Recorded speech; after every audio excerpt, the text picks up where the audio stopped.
Everyone, welcome to Sacred Gurukul. Today we are going to discuss about the most important multiple choice question of building construction material.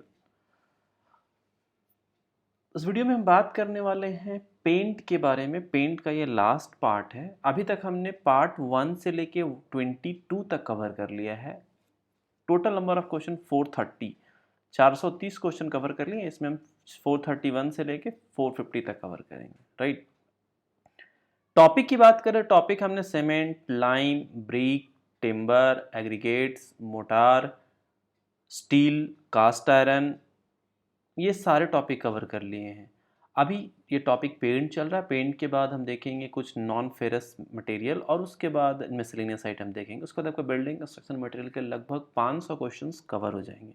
Okay, इसके अलावा मैं आपको बता देता हूँ कि सेक्रेड गुरुकुल का जिन लोगों ने ऐप डाउनलोड नहीं किया है, must download the sacred Gurukul app, जिस पे आपको वीडियो लेक्चर मिल जाएंगे, रिकॉर्डेड और लाइव लेक्चर दोनों हैं, पीडीएफ नोट्स हैं, क्विजेज हैं, फ्री टेस्ट है, फ्री प्रैक्टिस क्वेश्चंस हैं, टेस्ट सीरीज है हर एग्जामिनेशन के according. So this is all about this thing. चलिए शुरू करते हैं आज का क्लास 431 क्वेश्चन से। Which of the following is not a typical cause of wrinkling in paint. तो सबसे पहले रिंकलिंग के बारे में जानते हैं कि रिंकलिंग होता क्या है। कि wrinkling is caused by the top layer of paint drying faster than underlying layer. ठीक है, तो जल्दी से सूख जाता है अंडरलेइंग से पहले, मतलब ऊपर वाला लेयर जल्दी सूख जाता है, ड्राइंग फास्टर, तो उसको हम रिंकलिंग बोलते हैं। उसमें क्या होता है, अनइवन श्रिंकेज होता है, रिंकल अपीयरेंस होता है। कोल्ड टेम्परेचर की बात करें तो कोल्ड टेम्परेचर में इस चीज़ें स्लो डाउन होता है, ड्राइंग प्रोसेस स्लो डाउन होता है। तो इसके कारण क्या होता है, लेस अमाउंट ऑफ रिंकलिंग होता है, लेस अमाउंट ऑफ रिंकलिंग होता है। तो आपको आंसर क्लियर हो गया होगा। Application of thick coat over a thin coat, wrong answer. Applying coat in cold temperature, yes correct है ये। फिर भी आपको ऑप्शन सी देख लेते हैं। Exposing the paint of high humidity during drying, गलत है। इनसफिशिएंट मिक्सिंग ऑफ पेंट, तो B is the correct answer. B जो है इसका सही जवाब है। Which surface preparation method is best for removing mill scale from steel before painting. Which surface preparation, कौन सा, sand blasting, yes this is the first one, is the correct one. Sand blasting, wire brushing नहीं, solvent cleaning नहीं, power washing नहीं। तो तीनों का तीनों ये गलत है, बी सी डी। आपको सही आंसर जो है वो ए है। Sand blasting is the most effective way to remove mill scale. That is, mill scale क्या होता है, mill scale is a thin layer of oxidise metal. Mill scale is the thin layer of oxidise metal. ठीक है, so due to its abrasive action कह लीजिए। Next, when applying paint to exterior wood, which primer type is most suitable for preventing moisture damage? Exterior की बात क्या हुआ है, exterior would की बात क्या हुआ है, तो alkyd primer, latex primer, oil based primer, epoxy primer. तो oil based primer is the correct answer. जो ऑयल बेस्ड प्राइमर होता है that penetrates in the wood deeply and that provide excellent moisture resistant and adhesion for top coat, for top coat। तो C is the correct answer. The WFT, weight film thickness of a paint coating is measured using what? A psychrometer, moisture meter, weight film gauge, spectrophotometer। बताइए कौन सा होगा। Wait film gauge की बात कर रहे हैं, सॉरी वेट फिल्म थिकनेस की बात कर रहे हैं। तो वेट फिल्म थिकनेस का जो सही आंसर है वेट फिल्म गेज है। जो painting coating is measured using wet film gauge के द्वारा हम मेजर करते हैं। ठीक है, इसमें एक नॉच्ड टिथ होता है और वो बेसिकली मेजर करता है थिकनेस का, कि wet paint film immediately after the application we can measure the thickness. So C is the correct answer. Which factor is least likely to cause fissile small craters in a paint film? cows fish eyes, small craters क्या हो जाएगा? Silicone contamination, oil contamination, wax contamination and high humidity. तो least likely cause fish eye की अगर हम बात करते हैं in a paint film, due to the high humidity, high humid के कारण होता है। ठीक है, नेक्स्ट की बात करें, when using airless spray equipment, overspray can be minimized by increasing the spray pressure, using a wider spray tip, decreasing the distance to the surface, using a lower viscosity paint. So इसका जो सही answer है ना, using a lower viscosity paint, एकदम simple है, कुछ नहीं है। Airless spray equipment overspray can be minimise by what? Lower viscous paint. अगर हायर विस्कस रहेगा, प्रेशर को इंक्रीज कर देंगे, उससे कोई फर्क नहीं पड़ रहा, तो using a lower viscosity paint. तो D is the correct answer. Holiday in paint application refer to what? Holiday किस चीज को बताता है? राइट, हॉलीडे किस चीज को नोट कर रहा है? मिस्ड एरिया और void in the paint film. Yes, correct है ये। A missed area or void in the paint film that noted या that refer to the holiday, holiday एक बेसिकली एक तरीके का डिफेक्ट है, हॉलीडे एक डिफेक्ट है। सो जो आपको मिस्ड एरिया या फिर वॉइड्स रह जाते हैं उसी को कहते हैं, एक तरीके का डिफेक्ट है। Which of the following is not a typical application method for applying fire resistant coating? Spray application, brush application, roller application और dip coating. Not a typical application, not लिखा, following not a typical application method of a fire resistance coating. तो dip coating की बात करें तो dip coating is not a commonly use for fire resistant coating due to its thickness and consistency requirement. तो dip coating यहाँ पे सही answer है। रोलर एप्लीकेशन, मतलब वैसे नॉट लिखा हुआ है ना, नॉट के हिसाब से ये सही, बाकी तीनों स्प्रे सही है, ब्रश सही है, रोलर सही है। So deep coating is not the method for applying the fire resistance coating. So this is the correct answer is D. Next, in electrostatic spray painting, the paint particles are charged to repel each other, attract each other, attack to the grounded object being painted, neutralize static electricity. Electrostatic spray की बात करें, electrostatic spray painting की बात करते हैं तो that attack to grounded object being painted, ये C is the correct answer. Attract to the grounded object being painted. तो अट्रैक्ट की बात करें तो ये चीज़ें है, सी इसका सही जवाब है। इलेक्ट्रोस्टैटिक स्प्रेइंग क्या होता है? जो इलेक्ट्रोस्टैटिक स्प्रेइंग की बात करें, the paint particles are given a negative charge, the paint particles given a negative charge while the object being painted is grounded the positive charge. तो क्या होता है?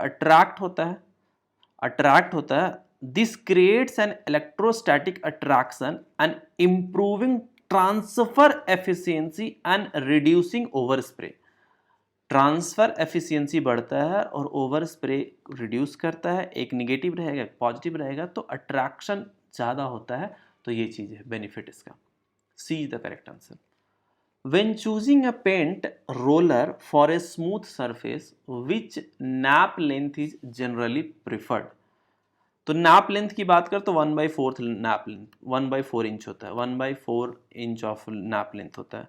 Shorter nap roller 1/4 inch are ideal for the smooth surface as they leave a thinner और more even coat. मतलब 1/4 is the best answer, मतलब best suitable answer best होता है ये। ठीक है। Cutting in which is paint brush refer to what? Cutting in किस चीज को रेफर करता है? Cutting in refer to painting the edges of a surface, painting the as of a surface, that's called the cutting in. ठीक है, trimming नहीं, ये सारी चीजें नहीं होता है। ठीक है, next, which of the following is the not a factor influencing the drying time of paint? Temperature, not लिखा हुआ है, देखिए not a factor, temperature, humidity, air flow और ब्रश टाइप। देखो भाई फैक्टर तो ये सारे, टेम्परेचर भी इफेक्टिव है, ह्यूमिडिटी भी इफेक्टिव है, एयर फ्लो भी, तो ब्रश टाइप नहीं है, तो D is the correct answer, D is the correct answer. Next, solvent popping in paint is caused by what? Solvent popping in paint is caused by what? Over thinning of the paint? नहीं नहीं, ऐसा नहीं है। Using the wrong type of solvent? No. Rapid evaporation of solvent from thick coat? Yes, ये correct है। Solvent की हम बात करें, सॉल्वेंट पॉपिंग की बात करते हैं, तो solvent popping in a paint is caused by rapid evaporation of solvent from a thick coat, तो C is the correct answer. देखो solvent popping is the formation of small craters और bubbles due to the rapid solvent evaporation. देखा होगा आपने paint वाले surface पे छोटे छोटे डॉट टाइप के आ जाते हैं, वो तब होता है जब रैपिडली वो मतलब सॉल्वेंट जो है ना इवोपरेट कर जाता है, जो कि मतलब जनरली अगर देखा जाए, यूजुअली देखा जाता है ना, तो थिक कोट जहाँ पे होता है ना, जहाँ पे मोटे वाले कोटिंग होते हैं, वहाँ पे देखने को मिलता है। ठीक है, जहाँ पे मतलब गर्मी है, वार्म कंडीशन है और थिक कोटिंग किया जा रहा है, वहाँ पे ये सॉल्वेंट पॉपिंग वाला कंडीशन आपको देखने को मिल जाएगा। ठीक है, next, when painting is hot weather, which of the following should be avoided? कौन सा अवॉइड करना चाहिए? Applying paint in direct sunlight? Yes, that's a correct answer. Applying paint in direct sunlight तो पहला ही आंसर, नीचे भी पढ़ लेते हैं। Using a thinner to slow down drying, नहीं सही। Working during the coolest part of the day, एकदम सही है। Misting the surface with water before painting, ये भी देखो स्टेटमेंट तीनों सही है अपने जगह पे, लेकिन यहाँ पे पूछा है कि हॉट वेदर में किसको अवॉइड करते हैं, तो इसको अवॉइड करते हैं, ए को अवॉइड करते हैं। ठीक है, the flash point of a paint is, इसका आंसर आप बताएं क्योंकि ऑलरेडी मैंने इसका आंसर बता रखा। 4 4 5 का आंसर आप बताएंगे, क्वेश्चन मार्क ऑफ। ठीक है, ए बी सी डी क्या होगा? फ्लैश पॉइंट, ऑलरेडी एक पहले क्वेश्चन डिस्कस कर रखा है फ्लैश पॉइंट का, तो आप बता दीजिए। Which paint application method is generally preferred for large flat surface? Brush application, roller application, spray application, pad application. तो लार्ज फ्लैट सरफेस की अगर हम बात करें ना, लार्ज फ्लैट सरफेस, वहां पे हम यूज करते हैं रोलर। वहां पे क्या यूज करते हैं? Roller. Roller are very efficient for covering the large area, large flat area quickly and evenly, मतलब evenly भी even होता है और fast भी होता है, तो ये भी सही आंसर है। Orange peel, orange peel texture का नाम है। In a sprayed paint film is often caused by low air pressure, high air pressure, low paint viscosity, high paint viscosity. तो इसका जो सही आंसर है वो आपका कौन सा हो जाएगा? ऑरेंज पिल की अगर हम बात करें तो that is the high paint viscosity. कहाँ गया high paint viscosity? The D is the correct answer. देखो thick paint does not atomize well, resulting in rough uneven finishes और surfaces and that resembling an orange peel. तो orange peel texture जो हम कहते हैं high paint viscosity is the correct answer. Next,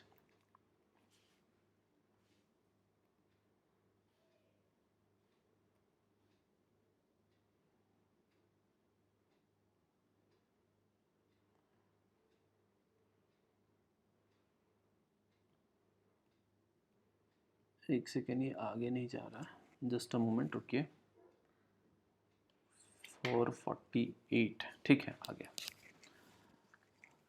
When strong paint is crucial to prevent, when a strong paint is crucial to prevent freezing, exposed to light, temperature fluctuations, all of the above, तीनों सही है।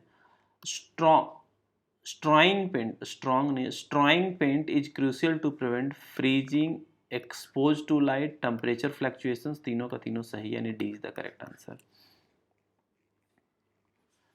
When painting over a glossy surface, it's important to apply a thick apply a thicker coat ना, use a high gloss paint नहीं, sand the surface to improve adhesion, हाँ ये तो सही है, sand the surface to improve adhesion, apply the paint quickly to avoid brush marks नहीं। तो sending जो होता है ना रफनेस के लिए क्या होता है, sanding roughness the glossy surface provide better mechanical additions to a new paint. Next, a drying retarder is added to paint, a drying retardant added to paint speed up drying time, slow down drying time, improve gloss, enhance color। So it's अगर हम drying retarded की बात करें तो slow down drying time, slow down drying time, तो B is the correct answer. Retarder, accelerator, ये सब चीज़ें एडमिक्सचर्स में भी पढ़ा था आपने, so B is the correct answer. So this is all about the total 450 questions हमने कवर किए, 450, और ये आपका पेंट जो टॉपिक है वो कंप्लीट हो गया, पेंट जो टॉपिक है वो कंप्लीट हो गया।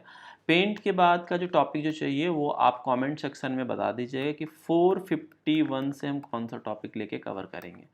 This is all about the today's class. अगर किसी को कोई डाउट है 7781913939 पे व्हाट्सअप कर सकते हैं।